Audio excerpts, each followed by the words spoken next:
قدرے صحت مریض سے پوچھو، قدرے صحت مریض سے پوچھو، تندرستی 1000 نعمت ہے۔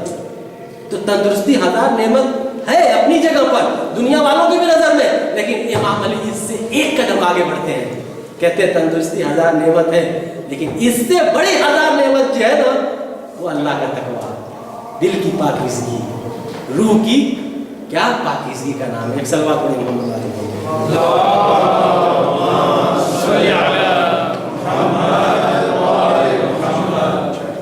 عزیزان محترم، ابھی اور چلے یا ختم کرنا ہے؟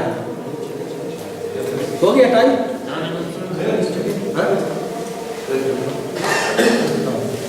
اچھا کا معذرت میں کہوں آج شما شما بھی کہہ دی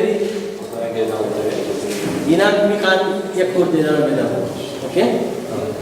تو اس کے بعد تشکر خیلی موضوع کل جو ہے آگاہ کا درس یہاں سے شروع ہے، ایسا نہیں ہے کہ میرا ہر روز درس ہے، آگاہ کا درس ہے، آج وہ نہیں آتے آگاہ پھر نہیں آیا تو میں نے درس دیا ہے جی، وہ گفتم بینا خیلی ممنون، خدا حافظ۔ تو امام فرماتے ہیں کہ ان للقلب اذنین، روح الایمان یسارہ بالخیر والشیطان یسارہ بالشر فَأَيُّهُمَا ظَهْرَ عَلَى صَاحِبِهِ غَلَبَ۔ امام فرماتے ہیں کہ انسان کے جسم میں جو ہے 2 روح، 2 کان ہیں، ایک کان ہے خیر کا ہے، ایک کان جو ہے وہ شر کا ہے، برائی کا، ایک اچھائی کا۔ جب انسان جو ہے یعنی روح الایمان اور روح الشیطان، شیطان وہی برائی کا اور ایمان یعنی اچھائی کا، جو اچھی چیز ہے وہ اس کے کان سے عبور کرتی ہے، گزرتی ہے، اور جو بری چیز ہے وہ روح شیطان سے عبور کرتی ہے۔ امام کہتے ہیں کہ ان دونوں میں سے جو صفت اس کے اوپر غالب آ جاتی ہے، جو ظاہر ہوتی ہے وہی اس کے اوپر غالب ہو جاتی ہے، یعنی انسان جو چیز زیادہ انجام دیتا ہے وہی چیز کیا اس کے اوپر غالب آ جاتی ہے۔ ایک صلوات پڑھیں محمد وعلی محمد۔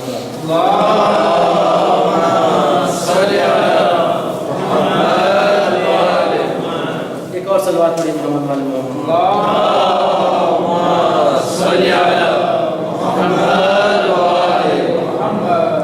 عزیزان محترم، بات کہاں سے کہاں پہنچ گئی، ہم روح کی بیماری کی بات کر رہے تھے۔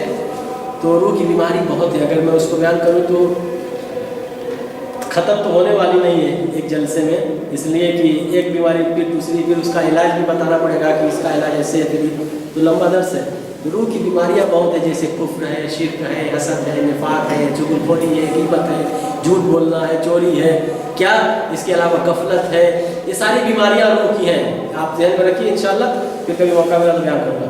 تو اب ہم کو یہ بیان کرنا ہے کہ اصل کیا ہے، روح ہے، اور باقی رہنے والی چیز جو ہے وہ روح ہے۔ تو روح جب باقی ہے تو مرنے کے بعد کہاں جاتی ہے؟ ایک دن میں نے یہاں جلسے میں بیچ میں کسی کے سوال کے جواب میں نے بتایا تھا کہ روح جو ہے، ہم فاتحہ کیوں پڑھتے ہیں یہاں پر قبر پہ؟ اصل تو روح ہے، روح کو ڈھونڈ کے فاتحہ پڑھنا چاہیے نا ہم کو، تو ہم قبر میں فاتحہ کیوں پڑھتے ہیں؟ اس میں تو جسم سڑ گیا، گل گیا، ختم ہو گیا، تو ہم قبر پہ فاتحہ کیوں پڑھتے ہیں؟ اصل پہ فاتحہ پڑھنا چاہیے، جو باقی ہے، جو ختم ہو گیا، اس پر کیوں پڑھتے ہیں؟ تو میں نے آپ لوگوں کو بتایا تھا، ایک کسی نے سوال کیا تھا کہ امام جعفر صادق علیہ السلام کی حدیث ہے کہ روح کی مثال جو ہے سورج کی طرح ہے۔ جس طرح سورج آسمان میں رہتا ہے لیکن اس کی شعاع پوری دنیا پر پھیلتی ہے، لیکن جہاں شیشہ، کانچ اور آئینہ ہوتا ہے وہاں زیادہ فوکس اس کا ہوتا ہے، چمکتا ہے۔ اسی طریقے سے روح جو ہے انسان کی بھلے عالم ملکوت میں رہتی ہے، لیکن اتنے سال تک انسان کے جسم میں وہ رہ چکی ہوتی ہے، 80 سال، 60 سال، 50 سال کی ایک ہمدردی، الفت، محبت پیدا ہو جاتی ہے، جس کی وجہ سے قبر سے اس کا کنیکشن ہو جاتا ہے، ہمیشہ اس کا رابطہ قبر سے رہتا ہے۔ جس طرح سورج کا اس کے اوپر جب اس کی روشنی پڑتی ہے، آئینے کے اوپر تو زیادہ چمکتا ہے، اسی طریقے سے روح کا کنیکشن اور رابطہ ہمیشہ اس کے قبر سے رہتا ہے۔ ایک صلوات پڑھیں۔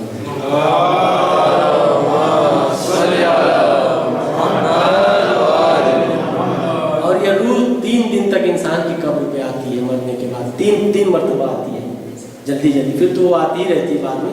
ایک تو یہ کہ جو ہے 3 دن کے بعد آتی ہے، دیکھتی ہے اس کا جسم جو ہے جس کے ساتھ وہ تھی وہ زمین میں اس طریقے سے تباہ برباد ہو رہا ہے، اس کی آنکھوں سے، کان سے، منہ سے جو ہے پانی نکل رہا ہے گندا گندا، لعنت ملامت کرتی ہے، گریا کرتی ہے کہ تو ہی تھا وہ جس کے اندر میں تھی، چلی جاتی ہے رو کے دھو کے، پھر واپس آتی ہے 5 دن کے بعد، پھر دیکھتی ہے کہ خون نکل رہا ہے اس کی آنکھ سے، کان سے، جسم سے گندا گندا، اس کا جسم سڑ رہا ہے، پھر گریا کرتی ہے، پھر لعنت ملامت کرتی ہے کہ اگر تم پہلے سے سوچے ہوتے کہ تمہارا یہ حال ہونے والا ہے تو آج یہ حال نہیں ہوتا، پھر چلی جاتی ہے، پھر 7 دن کے بعد آتی ہے، 7 دن کے بعد آتی ہے تو دیکھتی ہے کہ اس کے جسم کو کیڑے کھا رہے ہیں، مکوڑے کھا رہے ہیں، یہ جو جانور ہوتے ہیں اس کے جسم کو کھا رہے ہیں، کوئی ہاتھ کھا رہا ہے، کوئی پاؤں کھا رہا ہے، کوئی گردن کھا رہا ہے، کوئی سینہ کھا رہا ہے، ختم ہو جاتا ہے، پھر گریا کرتی ہے، روتی ہے، چلاتی ہے، اے کاش تم اس یہاں کے بارے میں پہلے فکر کیے ہوتے کہ یہاں پر آنا ہے، یہاں پہ رہنا ہے،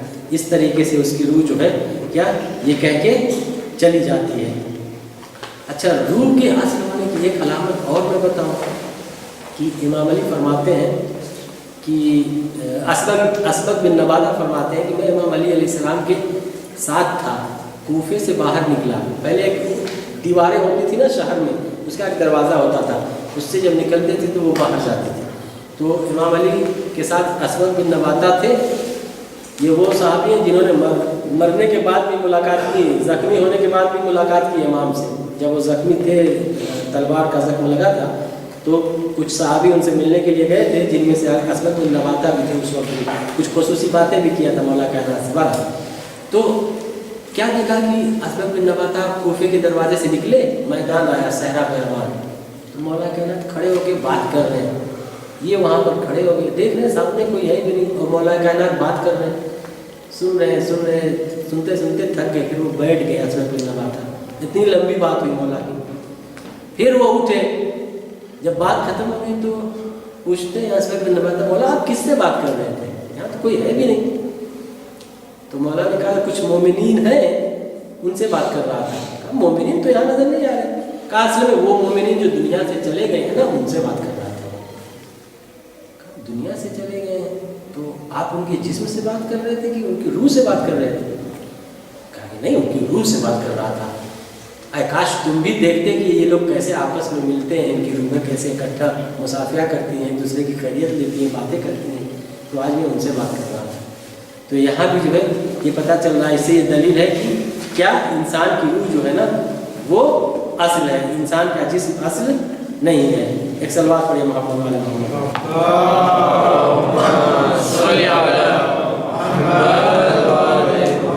عزیزان محترم، بات کہاں سے کہاں چلی گئی، اصل منزل تک تو ہم نہیں پہنچ سکتے، ظاہر سی بات ہے، میرا ٹاپک ہی ایسا ہے، یہ ایک دن کا ٹاپک نہیں تھا، یہ 1 مہینے کا ٹاپک تھا، بلکہ 1 مہینے سے بھی زیادہ کا، اس لیے کہ بہت ساری باتیں تھیں، تو میں اس کو سمیٹتا ہوں۔ تو روح کی بات ہم کر رہے تھے، روح کو جاننا چاہ رہے تھے، روح اصل یہ باقی رہنے والی ہے۔